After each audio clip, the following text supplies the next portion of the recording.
Mesdames, Messieurs, bonjour. Très heureux de vous retrouver ici en direct de la Grande Halle de Cournon, donc au sommet de l'élevage. Alors, les coopératives agricoles séduisent-elles toujours les jeunes? C'est la question que l'on va aborder ici, donc dans le cadre de ce débat. Et pour cela, j'ai le plaisir d'accueillir Loïc Duchesne. Bonjour Loïc. Bonjour. Loïc, vous êtes éleveur où? Oui, je suis éleveur sur la commune de Méaudre, dans le Vercors. Exactement, mais vous avez plein d'autres engagements. Vous êtes administrateur de deux coopératives, XR Repro, qui est une coopérative De insémination, donc service tout de reproduction animale. et aussi administrateur de Vercors-Lait, qui... Une coopérative laitière qui transforme notre lait en bon fromage. et administrateur donc de la coopération agricole Auvergne-Rhône-Alpes. À vos côtés, Christelle Salard, bonjour. Bonjour. Alors Christelle Salard, vous êtes conseillère d'entreprise à la Chambre d'agriculture de... De l'Allier. Exactement. À ma droite, Pascal Gou, bonjour Pascal. Bonjour. Alors vous êtes responsable du pôle gouvernance et stratégie de la coopération agricole Auvergne-Rhône-Alpes C'est ça. et aussi pilote national de... D'une action sur le renouvellement des générations qui s'appelle la coopérative acteur du renouvellement des populations agricoles sur le territoire. Exactement. Et à vos côtés, Michael Randouin. Bonjour Michael. Bonjour, Éleveur à Tréteaux dans l'Allier et aussi... donc élu à la Chambre d'agriculture de l'Allier et donc je suis en charge du dossier installation-transmission. Bon, merci beaucoup. Pour ces présentations, Christelle, la première question elle est pour vous. Est-ce que l'installation progresse dans l'Allier? Est-ce que vous pouvez nous donner peut-être un état des lieux? Alors, ce qu'on peut dire du département de l'Allier, notamment, c'est que l'installation est stable, mais surtout, elle se féminise. On en voit apparaître de plus en plus de femmes. Bonne nouvelle. Bonne nouvelle. Et puis, en plus, ce qu'on peut ajouter, donc, c'est 130 installations à peu près par an, dont une soixantaine d'installations aidées. Bon, alors quels sont peut-être de façon synthétique les critères pour bien réussir son installation? Vous êtes sûr de ne pas en oublier, c'est pour ça? Alors, ce qu'on peut essayer de se dire, c'est qu'une installation, d'abord, ça se réfléchit, premièrement, ça s'anticipe, mais surtout, on a des critères qui sont multiples, qui sont divers et variés aussi, puisqu'il s'agit d'abord de certains critères financiers, premièrement, donc bien assurer sa rentabilité, avoir bien réfléchi à ce que va pouvoir déboucher, sur quoi va pouvoir déboucher notre entreprise, avoir prévu de la trésorerie pour avoir un bon début d'activité, avoir un retour rapide aussi sur sa production, ça c'est important, on peut se dire qu'il faut atteindre un rythme de croisière dès que possible. Trouver le juste milieu aussi entre commencer petit et tout avoir de suite pour pouvoir ne pas se perdre financièrement et puis aussi accepter une charge de travail qu'elle soit convenable. Donc il faut aussi avoir mesuré l'endettement de son entreprise avant tout. Et puis après, c'est aussi des compétences humaines que chacun doit avoir, telles que d'adaptabilité, de pouvoir s'adapter à chaque chose, à chaque paramètre qui intervienne. S'entourer, c'est important aussi, tant individuellement que sur pouvoir s'informer, pouvoir confronter ses choix, pouvoir saisir des opportunités. Et puis après, c'est aussi avoir bien défini des objectifs et une ligne de conduite. Ça, je pense que c'est le plus important pour savoir de quoi on est apte en termes de possibilités de travail et de gestion. Merci beaucoup Michael, vous confirmez tout ça? Oui, bah, tout à fait. Après, moi si je pourrais résumer ça en 3 mots, enfin en 2 mots, mais je pourrais en rajouter un troisième, c'est il faut des installations viables, vivables, mais aussi transmissibles. Parce que je pense que c'est aussi l'enjeu de demain, enfin c'est l'enjeu d'aujourd'hui, mais encore plus de demain. Donc il faut qu'on puisse avoir des exploitations qui soient transmissibles. Et pour vous, ça vous semble logique que les coopératives accompagnent justement? Ben, tout à fait. Alors, parce que bon, voilà, les coopératives elles sont sur le territoire, elles sont plus proches des agriculteurs. C'est les outils des agriculteurs aussi, parce que ça a été créé par les agriculteurs pour les agriculteurs. Mais on a l'impression quand même de plus en plus que c'est un outil qui nous échappe, quoi. Et voilà, donc on abordera certainement le sujet un peu plus tard, mais voilà, on a l'impression que les coopératives, ça devient un peu des gros trusts. Alors ils sont obligés de grossir parce qu'économiquement, il faut être un peu plus important, mais il faut quand même que ça reste au plus proche des agriculteurs. Si vous voulez souhaiter répondre. Non, je suis entièrement d'accord. Ensuite, la coopérative, ce n'est pas une entité en soi, c'est aussi ce qu'en font les agriculteurs eux-mêmes, les élus, etc. Mais je suis d'accord sur le fait qu'il est prioritaire que dans les coopératives, on ait le souci, quand on élabore la stratégie, de maintenir la relation avec les agriculteurs de terrain, avec les associés coopérateurs, et de resserrer ce lien dans la gouvernance et à tous les niveaux. Donc on aura peut-être l'occasion de redévelopper cette question. Et d'ailleurs, on va en parler, ça, de l'implication justement des jeunes installés dans la gouvernance des coopératives. Voilà. Alors, Loïc Duchesne, ça tombe bien. Vous êtes un agriculteur. Pour vous, c'est quoi l'avantage du modèle coopératif quand on s'installe? Alors quand on s'installe, on ne pense pas forcément à la coopérative, mais la coopérative est là pour l'éleveur. Et l'éleveur, le jeune éleveur, eh ben, il est là aussi, il peut faire entendre sa voix et dire à sa coopérative qu'est-ce que lui il attend sur son exploitation de sa coopérative. Et c'est ça qui est très important pour un jeune. C'est ça ce qui vous a semblé intéressant, justement, de vous impliquer? Alors moi je me suis impliqué tout de suite quand je me suis installé, 1 an après.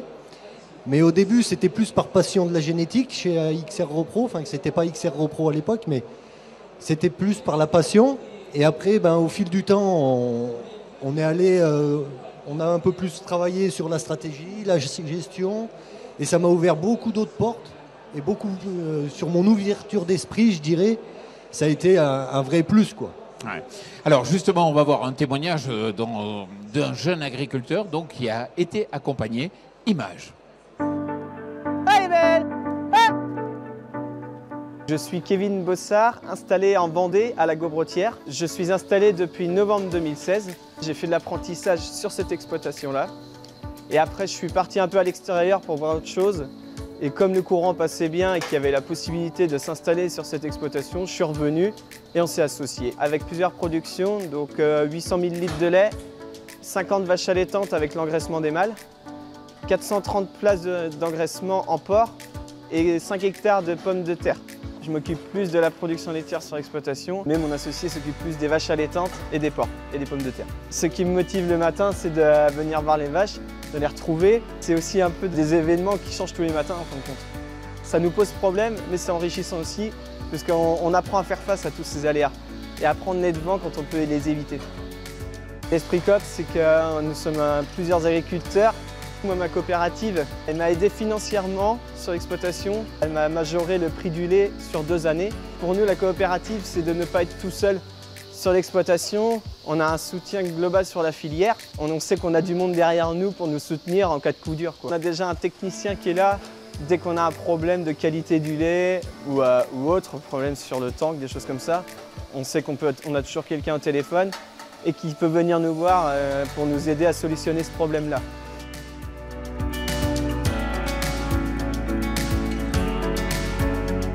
Salut, c'est Marlon, plus connu sous le nom de Energy 5 sur YouTube. Et j'ai une question pour Kevin. Est-ce que finalement un GAEC, c'est un peu une colocation, mais c'est la version agricole, quoi? Oui, mais si tu veux, Marlon, mais c'est pas vraiment ça. Être en GAEC, ça permet d'avoir des week-ends, de faire un week-end sur 2, et aussi de diviser les productions. Quand moi je suis aux vaches, mon collègue il peut être aux cultures. Être en GAEC, ça facilite aussi les investissements sur l'exploitation. Parce que comme on est 2, les banques elles nous suivent plus facilement. Ça permet à notre exploitation aussi de faire une évolution et donc de faire des projets plus importants vu qu'on est 2. L'image qui symbolise mon exploitation, moi aujourd'hui, c'est le développement via le robot de traite, tout ce qui est robotisation. Toutes ces avancées technologiques, en fin de compte, ça nous apporte du confort à nous, mais les animaux aussi, parce qu'ils ont la souplesse d'y aller quand ils veulent en fait. Donc c'est leur bien-être à eux.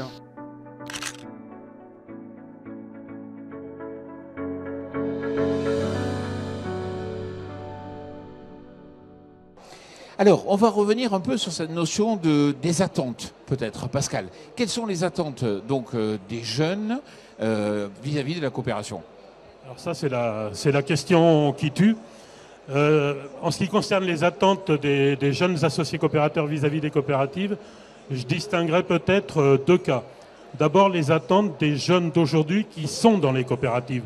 Donc, qui, comme Loïc, se sont installés, ont fait le choix de la coopération, et qui sont déjà d'une certaine façon convaincus de l'intérêt du modèle. Néanmoins, ces jeunes-là, ils n'ont pas forcément les attentes qu'avaient leurs aînés qui ont fondé les coopératives.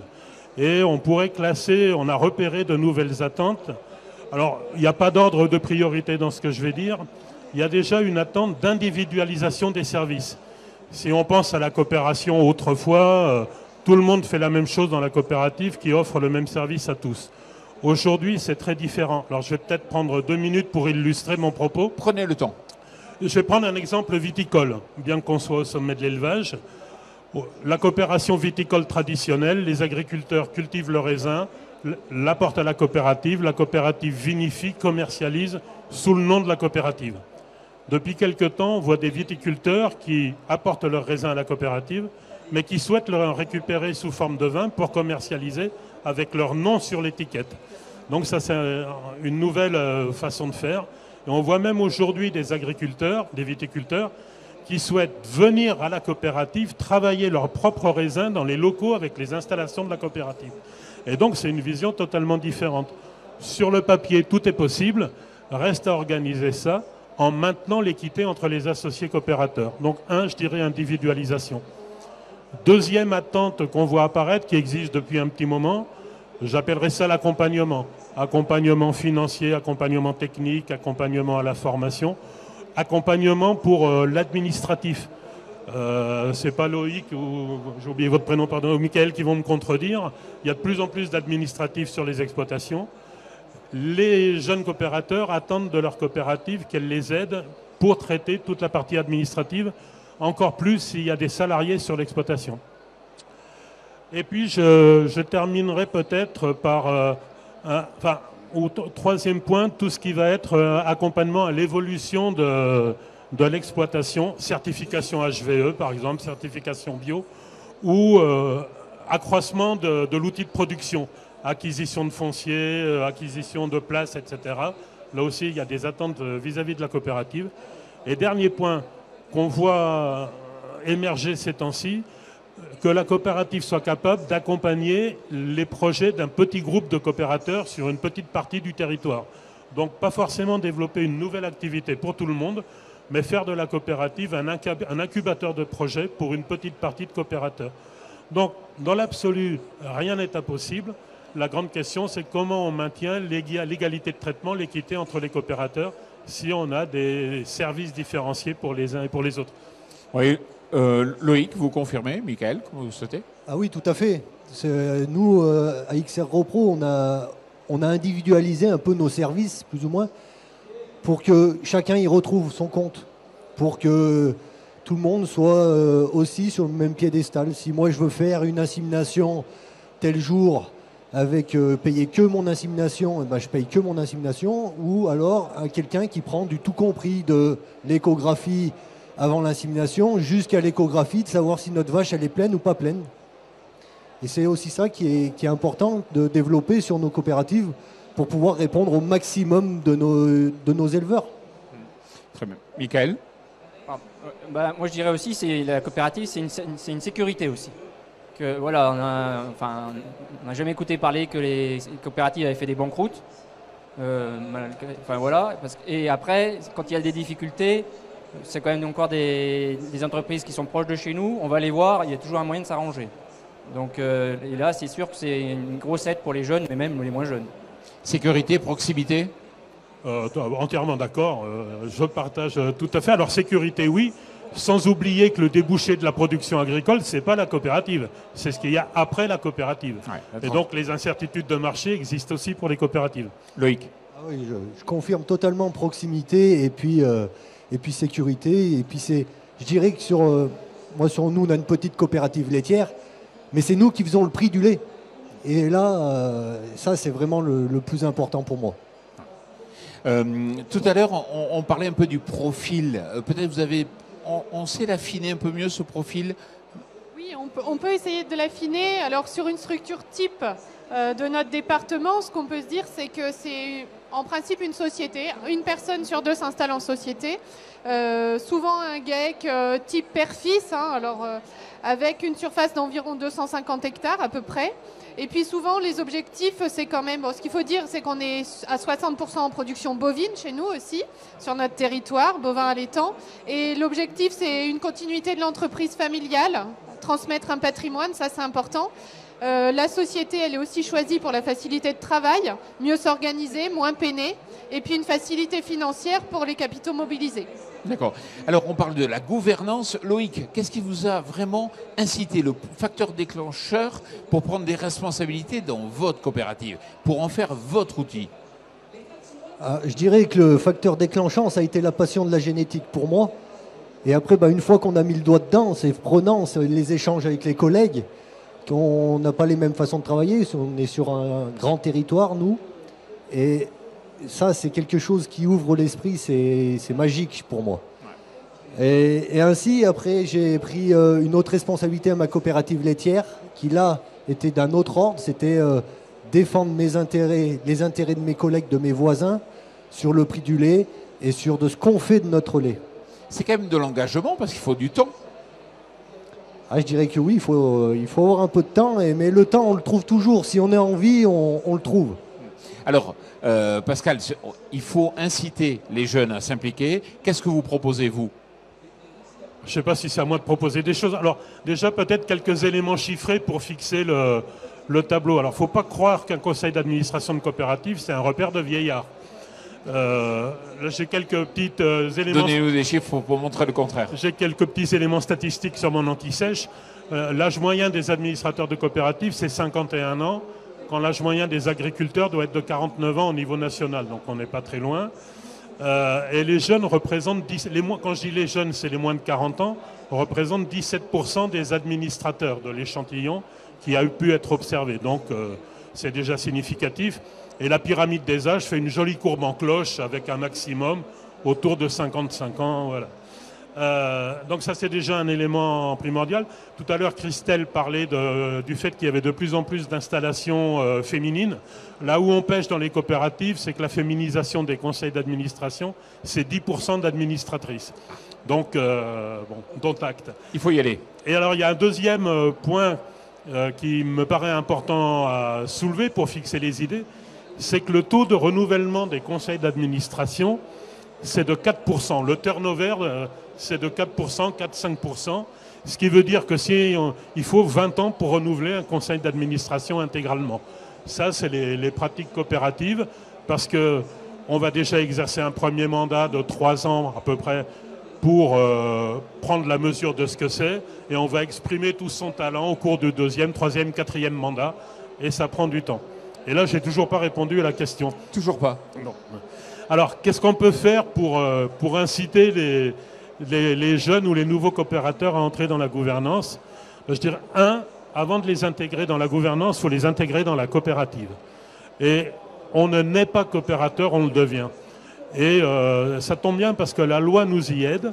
Mais je pense qu'à chaque fois qu'on a des nouveaux coopérateurs qui arrivent dans une coopérative, il faut qu'ils bénéficient d'une procédure d'accueil. On va leur présenter la coopérative, la stratégie, les installations, le fonctionnement, etc. Et beaucoup de coopératives font ça et organisent des journées d'accueil et d'intégration des nouveaux coopérateurs. 2, la formation.